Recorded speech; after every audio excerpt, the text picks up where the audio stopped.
ఇప్పటి కాలంలో మన ఆరోగ్యానికి చాలా మేలు చేసే మునగాకు అవిసె గింజల కారపొడి నేను మా ఇంట్లో ఎలా చేస్తాను అనేది ఈ వీడియోలో మీ అందరికీ చూపిస్తాను. ఈ కారపొడి హార్ట్ పేషెంట్లకైనా షుగర్ పేషెంట్లకైనా చాలా మంచిది. అంతేకాదండి, ఇంకా బరువు తగ్గాలి అనుకునే వారికైనా, జుట్టు సమస్యలు ఉన్న వారికైనా, మోకాల్లో గుజ్జు అరిగి చాలా మంది నొప్పితో బాధపడుతూ ఉంటారు కదా, అలాంటి వారికైనా చాలా మంచిది. అవిసె గింజలు సర్వరోగ నివారణి అని చెప్తారు.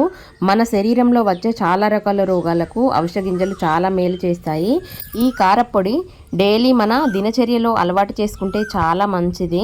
రోజుకు ఒక 2 చెంచాలు వేడివేడి అన్నంలో 4 ముద్దలుగా కలుపుకొని తింటే చాలా మంచిది. నేను ఈ వీడియోలో చూపించే విధంగా ఒకసారి తయారు చేసుకోండి. మునగాకు, కళ్యామాకు, అవిసె గింజలు, నువ్వులు, పల్లీలతో కలిపి చేస్తున్నాను. చాలా టేస్టీగా ఉంటుంది. ముందుగా నేను ఎంత క్వాంటిటీలా తీసుకుంటున్నానో చూపిస్తాను చూడండి. 1 కప్పు కళ్యామాకు, 1 కప్పు మునగాకు, అవిసె గింజలు ఎక్కువగా తీసుకోవాలి. నేను ఇక్కడ 2 కప్పుల అవిసె గింజలు వేసుకుంటున్నా.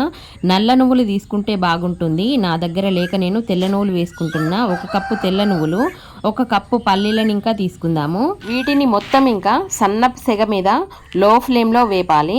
ఇక్కడ ముందుగా మనము కొంచెం నూనె వేడి చేసి మునగాకుని కొంచెం సేపు వేపిన తర్వాత కళ్యామాకుని తీసుకుందాము. కళ్యామాకు, మునగాకుని క్రిస్పీగా అయ్యేంత వరకు వేపాలి. నూనె వేయకుండా వేపితే ఆకు మాడుతుంది. కొంచెం నూనె వేస్తేనే బాగుంటుంది. ఈ విధంగా క్రిస్పీగా అయిన తర్వాత దీన్ని దించి ఒక గిన్నెలోకి వేసుకుందాము. ఇప్పుడు అవిసె గింజలని తీసుకుందాము. వీటిపైన కొంచెం నీళ్లు చల్లుకొని వేపితే అవిసె గింజలు లోపల దాకా బాగా వేగుతాయి. వీటిని మొత్తం ఇంకా లో ఫ్లేమ్లోనే వేపాలి. ఈ విధంగా చిటపటమన్న తర్వాత వీటిని తీసి కళ్యామాకులోనే వేసుకుందాము. ఇప్పుడు నువ్వులను ఇంకా బాగా వేపుదాము. తర్వాత పల్లీలను ఇంకా వేపుదాము. నేను ఇక్కడ తక్కువనే చూపిస్తున్నాను వీడియో అయితే. నేను లో ఫ్లేమ్లో చాలాసేపు వేపి తీసుకుంటున్నా వీటిని.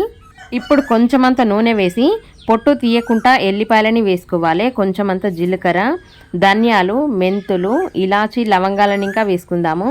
కొంచెమంత సోంపు వేసుకుందాము. అదే విధంగా కొంచెం మినపప్పు, శనగపప్పు ఇంకా వేసుకుందాము. వీటిని బాగా కలుపుతూ ఫ్రై చేసుకోవాలి. పప్పు మసాలా దినుసులు కొంచెం ఫ్రై అయిన తర్వాత ఎండుమిర్చి వేసి బాగా కలుపుతూ ఫ్రై చేసుకోవాలి. వీటిని ఖచ్చితంగా మొత్తం ఇంకా లో ఫ్లేమ్లోనే కలుపుతూ వేపాలి.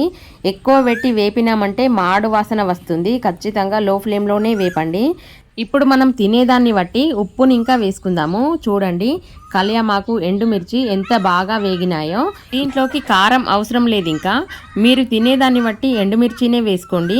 ఎక్కువ తినే వాళ్ళైతే కొంచెం ఎక్కువ వేసుకోండి. ఇక్కడ మీ అందరికీ ఒక చిన్న విన్నపం ఏమిటంటే, నా వీడియో నచ్చినట్టయితే వీడియోకి లైక్ చేసి మరిన్ని వీడియోస్ కోసం అయితే మన ఛానల్ని సబ్స్క్రైబ్ చేసుకోండి.